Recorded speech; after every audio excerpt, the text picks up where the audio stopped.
We are recording. Okay. Oh my So, goodness. chapter 10 through 13, correct? Yes. Cool. I felt like there was a lot in these chapters and they were pretty short. Yes. One girl's opinion.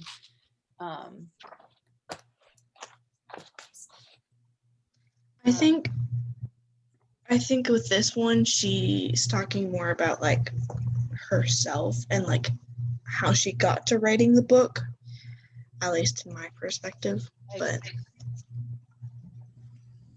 yeah, and I think she's looking more at like that, like her own like experiences with deafness, but then also like deafness like in society, when it's mostly just been like within her family. So it was an interesting take, especially with the gang. I forget what it's called, like the nasty homicides. oh yeah, that was really interesting reading. Yeah. Yeah.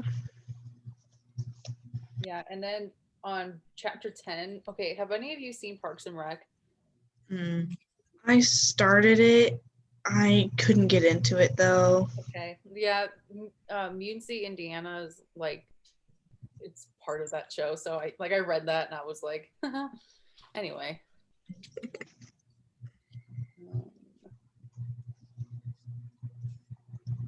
I think we should really talk about that Christmas. Oh yeah. Yeah, because if I can find it, that was kind of interesting. Come on.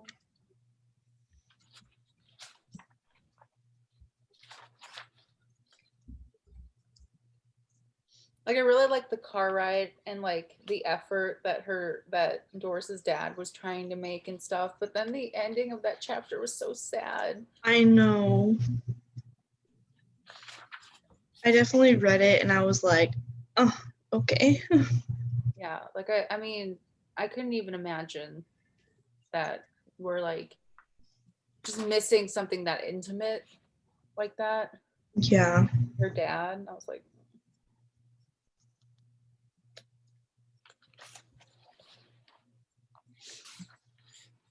I also remember reading, she kind of brought up again the whole, I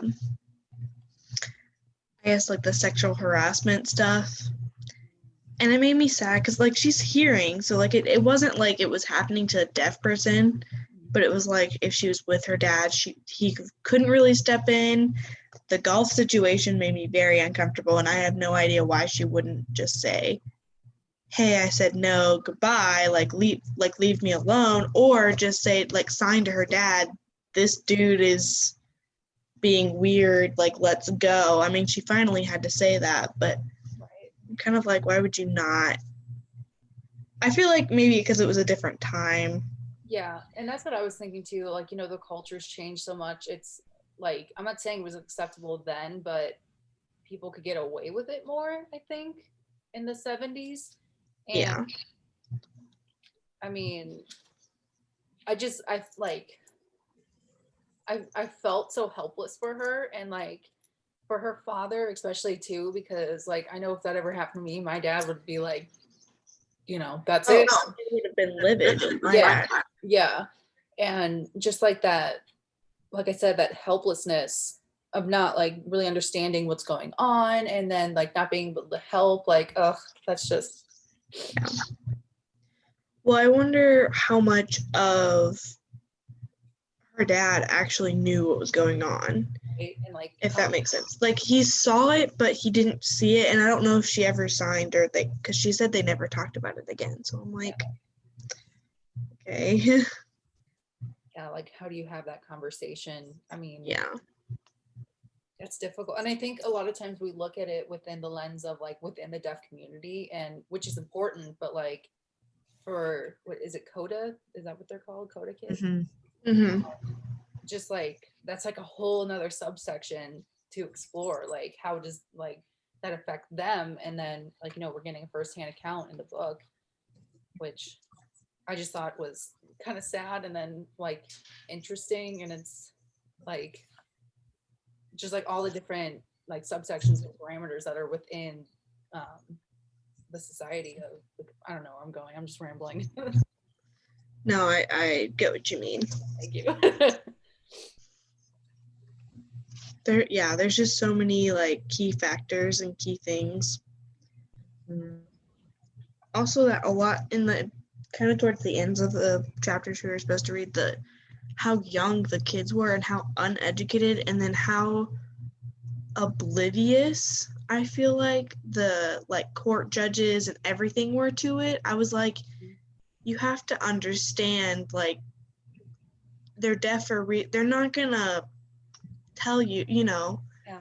And I hate that she couldn't say anything during those situations, like add to it, because like I'm too much of a person that would have been like, no, they're telling me that they don't know, like I'm telling you, you know, and say something outside of what they're signing, you know, I don't know. No, I definitely agree. Yeah, I mean, as someone who wants to be an interpreter, it's just like, it's kind of scary to think like I can't like go that extra mile to be like, no, this is what they mean, and like, because you have to do your job, and there's like, Right. you know, rules that you have to follow and stuff. But yeah, and I like to think that like some things have changed in regard to like in an idyllic world, like some things have changed, like we're better now as a society with like educating, and you know, like I did a whole presentation on like educating or like deaf ed and stuff like that, and but like really it, I mean, it has changed a little bit, but it's still, there's so much that needs to be done. Oh yeah.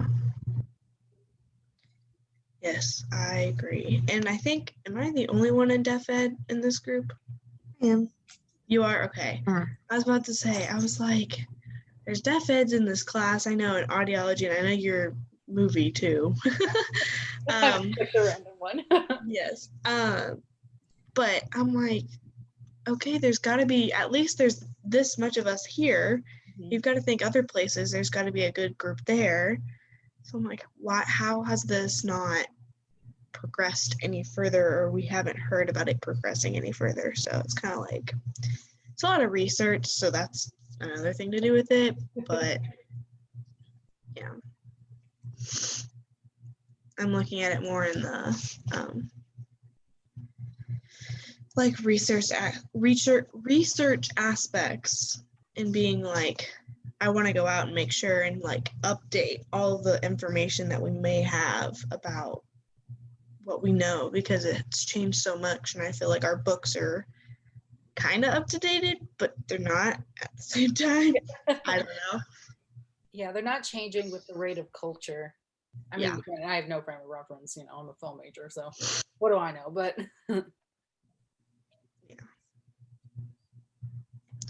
what was it? Oh, she talked about, speaking of education, she talked about how she went and interpreted, or I don't know what she did for the school for the deaf.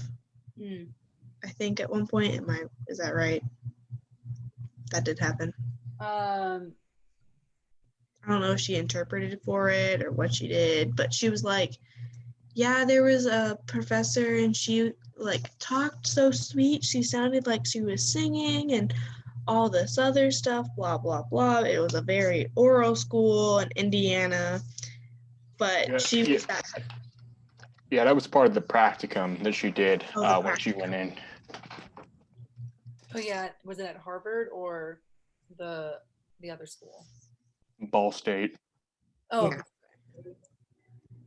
I was about to say, and then she was like, yeah, but if she knew one of those kids were trying to sign or point to a picture, she'd immediately slap their hand. And I'm like, oh my gosh. Like, I get it because it's an oral school, like that's what they're doing.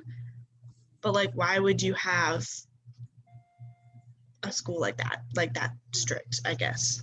yeah, I think it's so like unbelievable to us because, you know, we're taking these classes and we're taking sign classes and we're like, that's their language. Like let them have their language. And it was so like I hate saying that because, you know, the times were so different, but like how much has actually changed, and it's just infuriating. Mm-hmm.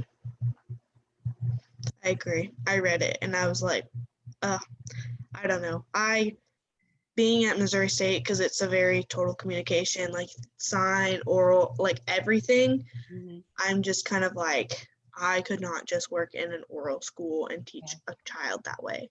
Like if a child needs me to sign to them to help the process along, I'm going to. Like I'm not going to forbid signing because that's their language.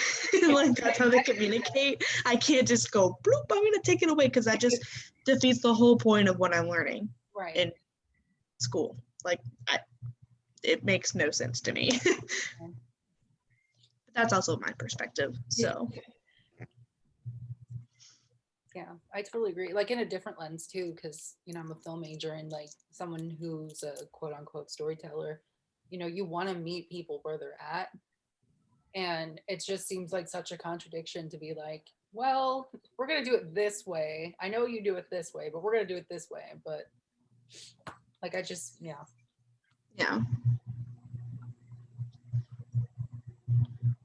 that makes sense. I think we should talk a little bit about the gang in particular because it was such an important part of what we read. I read it, but I also kind of skimmed it, so it was just a little confusing the way she like wrote it. I feel like, oh, I have to.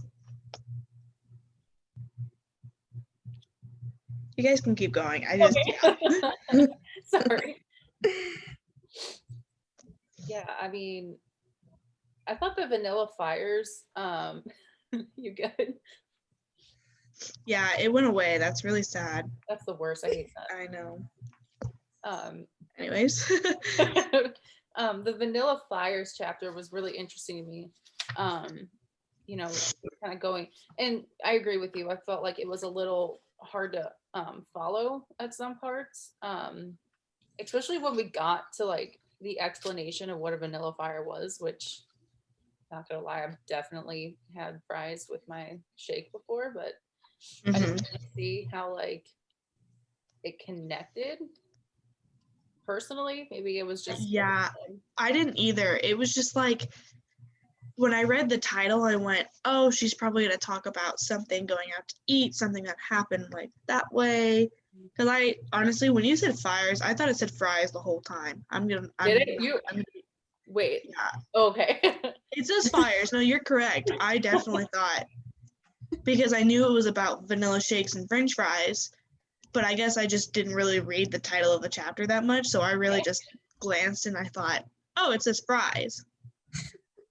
So that would be so something I would do though, and like read fries instead of, or fires instead of fries, and then like totally just like anyway. Anyways, but that's funny.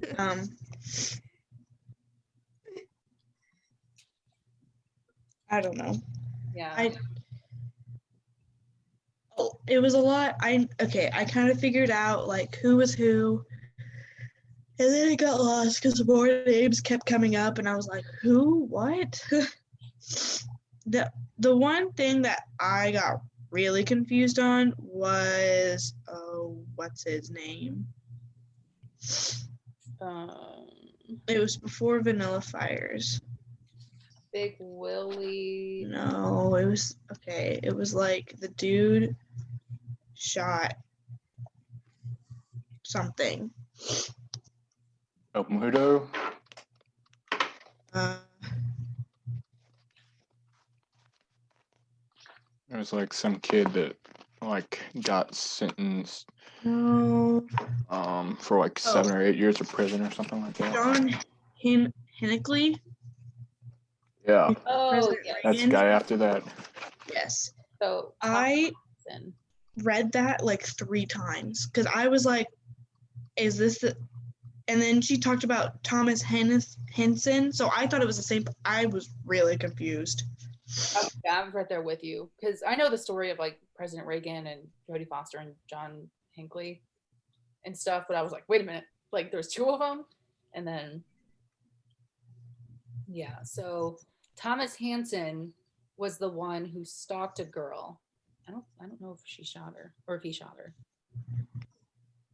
I don't think he did. Um, oh, he was the one who went off on her and was like, "I want a man," in the middle of his Right. right, yeah. But it switched from her talking about Hinckley Mm-hmm. to Henson really quickly that I was like, wait, what? So what did he have to? He was just a deaf person that shot President Reagan. Is that all? So I don't know if John Hinckley was deaf. I think she was trying to show the similarities between the two of them. Because it says not long after John Hinckley Jr. shot President Reagan, a 23. Okay, I guess she put it there to put a timeline, maybe. Mm-hmm. I had no. What was the point of that?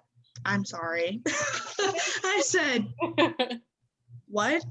What is going on? No. Yeah. I think she was just trying to show the similarities. Like John Hinckley Jr.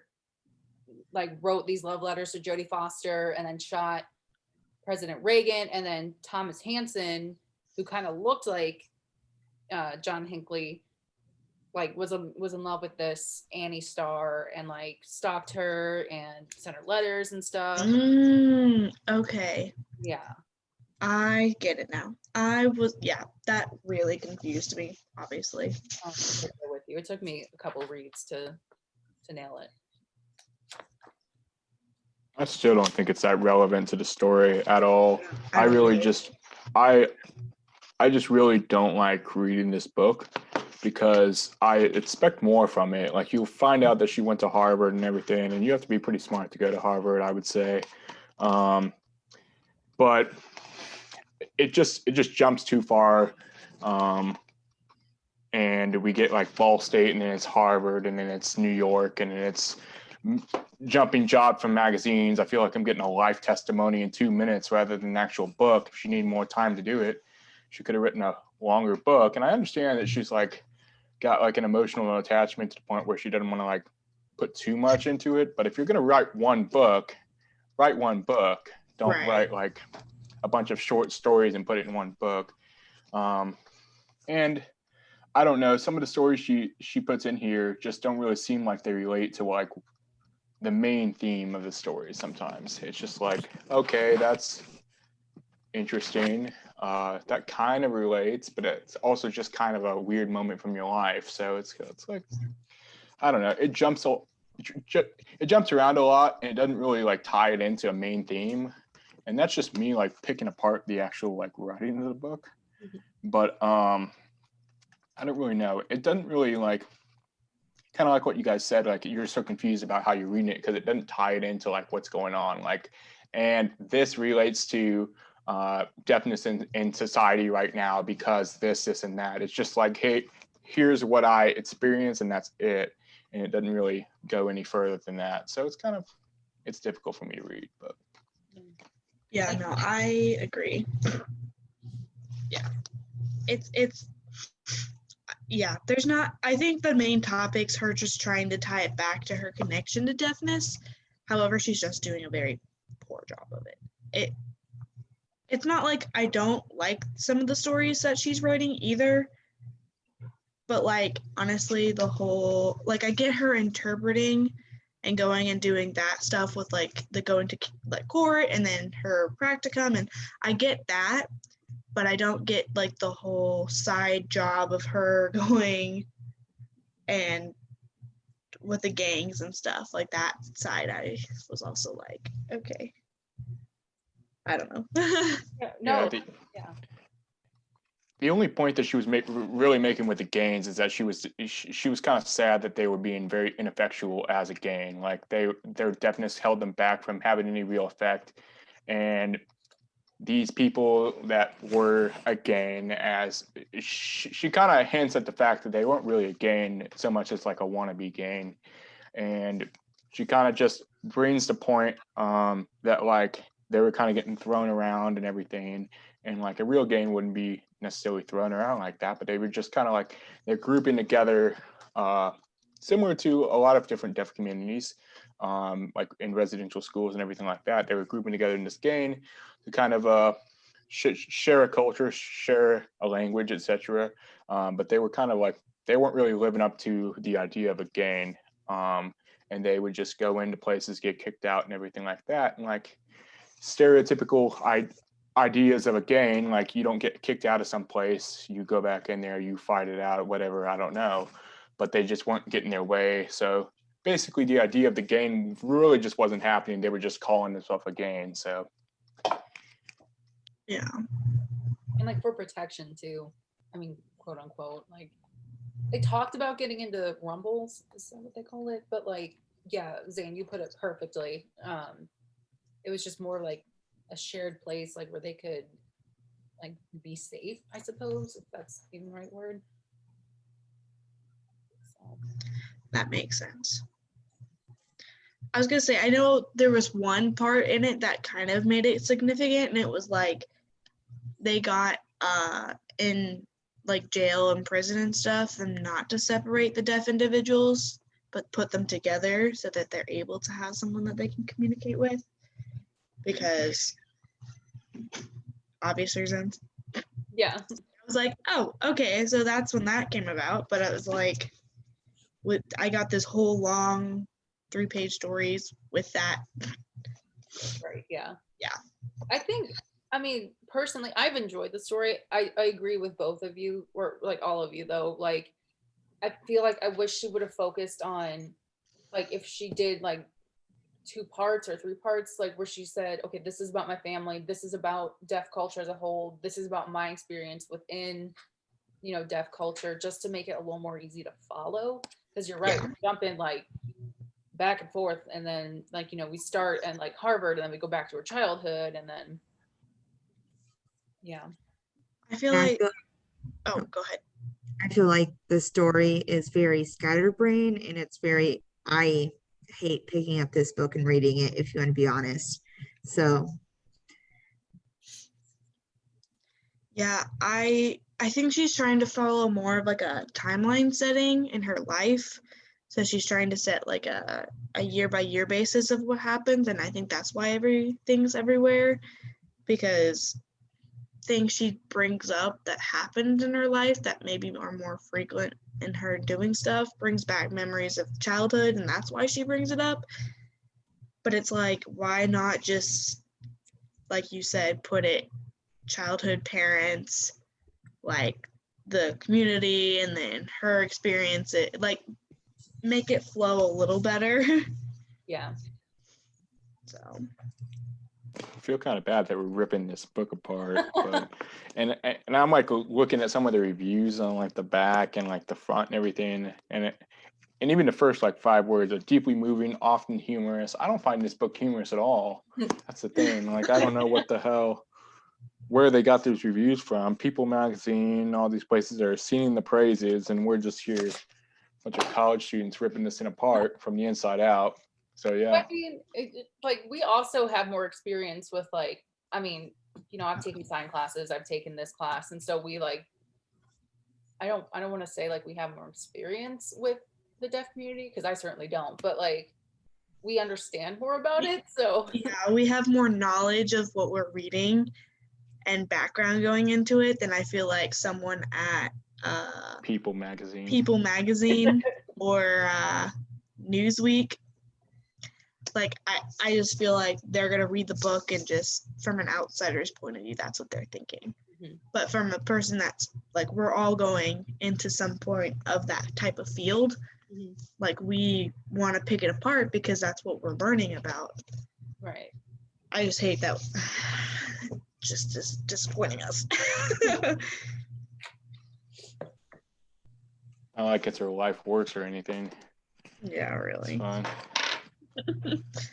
Well, and I have a feeling that we're probably not the only people that are ripping it apart. I have a feeling she's watching all of our like whatever videos like a little by little and like is realizing, maybe I shouldn't do this book.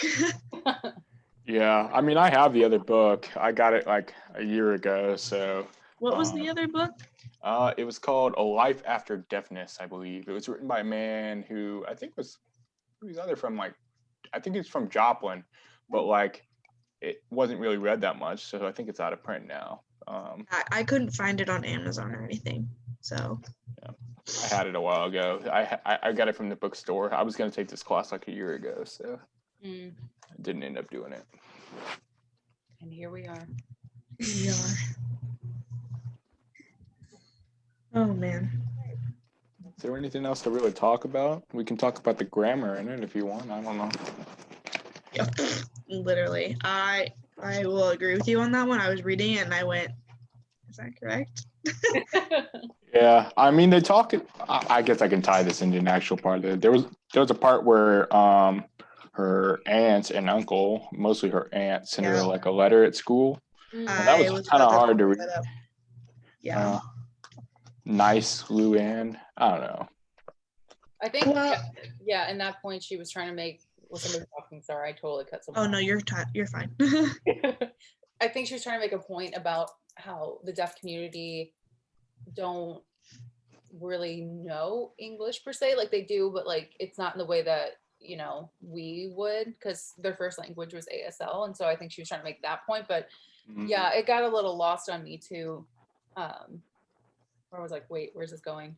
And then yeah, I thought the letter was funny reading it, because when I was reading it I was like, oh, she's writing in ASL, which I didn't think it's very possible. It's kind of hard.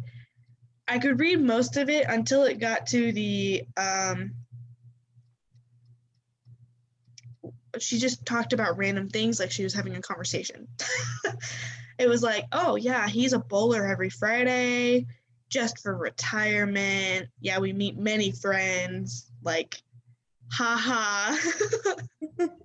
I thought it was funny. And it says meeting frat, and I was like fraternity, or like, I was wondering if that's what that was. Frat. Oh. I was like, ooh, okay. It was just everywhere. Yeah, I don't think the uncle was in a frat, but I don't know. I think it kind of pointed out like because these type like deaf people in the 70s probably they don't really have any formal writing style or any kind of formal diction where they can say like, hey, this is going to be kept here and then someone else is going to read it. So they're like, we're taught informal language and formal language, and then like my writing style is much different from my speaking style, and they don't really have that. So what they have is informal, and then they try their best to communicate it onto paper or whatever they have. And I think that point kind of came across like that. It also brings up like you said, like the English part of it. Just because you live in the US or whatever doesn't necessarily mean that you know the spoken or written language of that area, geography, etc. But it also kind of brings up the literacy a couple times through there. I don't know, you guys probably know, but like literacy amongst the deaf community is not great. I believe when I was in high school, I wrote a paper, and at the time, it could be different now, but at the time, they were saying that deaf kids were graduating high school with the equivalent of a 4th grade reading level. I think she said 3rd grade in the book. 3rd grade. Well, different times. I don't know. It could have changed by the time she wrote the book and what we have now. Maybe they increased by 1 grade since then. I don't know. Still not great. Still not great. No. But it could be bringing that point across. But like I said, if you're going to make those points, make the points. Don't like lead it up to assumption. Because someone that doesn't know these things, kind of like Molly said, someone that isn't taking these classes and isn't trying to learn this stuff is going to read that and go like, okay, and like they don't connect these two things. They're not like, oh, this is an indication of this issue within literacy in the deaf community, as we can kind of extrapolate from that. But I don't know, it's just, I feel like I can rip on this book forever, but I'm not gonna do that.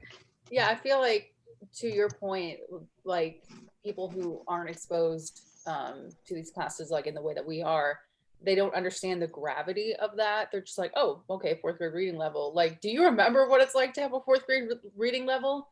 Like, and to be graduating high school with that, like that's a problem. Like, right. Yeah, I feel like if you were an outsider reading this book and you're just reading it kind of quickly, you're not going to grasp that either. You're going to be like, okay, and you move on. You don't even think twice about it or look back and think, oh my gosh, a third grade reading level, like, you don't think about it, because she wrote it in a way to where you just read over it really quickly and the next story's up, right, in the book. And so she didn't really go back and focus on it. Sorry. No, you're good. And I mean, what I was going to say was, like, everyone's different. Like, I know for me, when I was in 4th grade, I was reading like chapter books, Harry Potter, that kind of thing. And so, like, for one person to be like, oh my God, a 3rd, 4th grade reading level, that's awful. And for me, it's like, I don't want to like whatever, but it's like, okay, I was reading chapter books when I was in 4th grade, so that's not that bad. So like, it's difficult if you don't have the background. Right. Or if you're not in education or like a type of field where you know what a 4th grade reading level is supposed to actually be. Right. So you're like, technically the average 4th grade reading level is this. You might have, like, someone else, each child's obviously different. So like, I am along with you and I had a higher reading level in 4th grade, but that doesn't mean other kids don't. So it's like, it's a very weighed variation, and it's the average probably 4th grade reading level. But again, I've had a friend in 3rd, 4th grade who her family didn't watch TV at all, so she read all the time. So she was reading like high school level books in like the 4th and 5th grade. Taking it, again, her situation, she's her own individual person, she's super smart now, but I'm saying as a average 4th grader, I think it's hard to tie in that kind of statistic and just not talk about it any further and just say, yeah, they have an average of a 4th grade reading level. Okay, well, what does that mean? Yeah. Like, what kind of 4th grade are we talking here? Right. So that's just me and my education point. I'm like, you can't just say that. You have to go into detail. Yeah. I think that's about everything, unless there's anyone wants to make another. I do want to add a comment. When she was teaching those classes, she had one person that was like a psychologist or whatever for deaf individuals.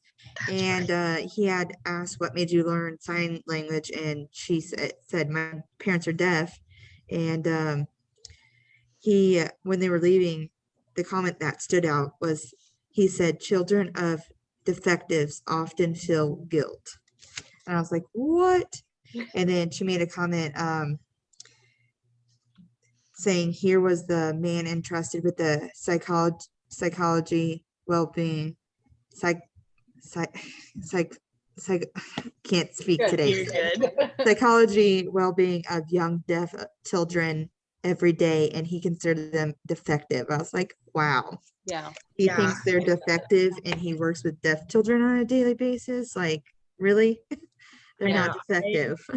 I read that and I was like, if someone like that said that to me, I would have whipped around and been like, well, you shouldn't be teaching anyone if you're calling them defective because your time's passed, buddy. Yeah. Like, dude, like, I would not, if my parents were deaf and he said something like that, I'm gonna be like, have you met my parents? Do you know them? You don't. They're pretty awesome. They're pretty awesome. Like, don't call them defective because they're not. They're just like any other normal person. They just can't hear. So sorry. So sorry. Tables. Oh man. I get heated with this stuff a little bit. Me too. I'm right there with you. I think that's kind of why I want to go into this field, because I have that much fire behind it.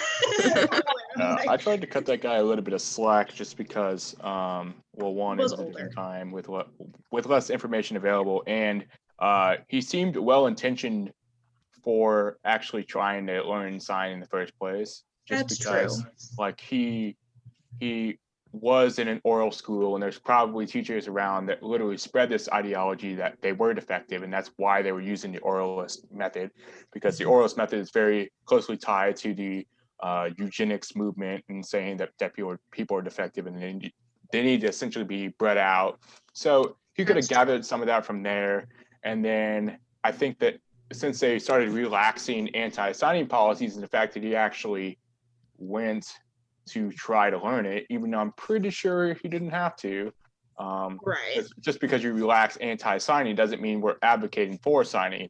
So he realizes there's something there. And I'm kind of starting to think like maybe it was like a slip of the tongue kind of thing, like something he was just like taught somewhere along the way. And I think he was well-intentioned. So I kind of cut him some slack there, but I'm also like, there's kind of like an inflammatory response to hearing that. But like I said, like 40 years in the past. And that's true. And if he was older, like she mentioned that he had like really like frail fingers, like all that stuff. So obviously he's from a different time. So it's kind of like, I agree, you have to give him some slack because he only knows so much. And, you know, but he does, like you said, he did make the effort to go get sign lessons and try and make an effort. So I will say that's really good. But yeah, there's something to be said for that. I mean, just me personally, like if someone said that about my parents, like my immediate like reaction is to be like, what? So, but yeah, I mean, there are like always like other factors to consider. Yeah. Okay. Well, okay, I have a question. This is not related to the book at all. Do you think? Today, she said she had her lesson. Is she bringing a guest speaker in today? I am not sure. Because I know she talked about it the last time we were in class. She was going to bring someone in, like her deaf friends in. Yeah, I think though that she said she would give us a heads up. Well, I'm going to stop recording.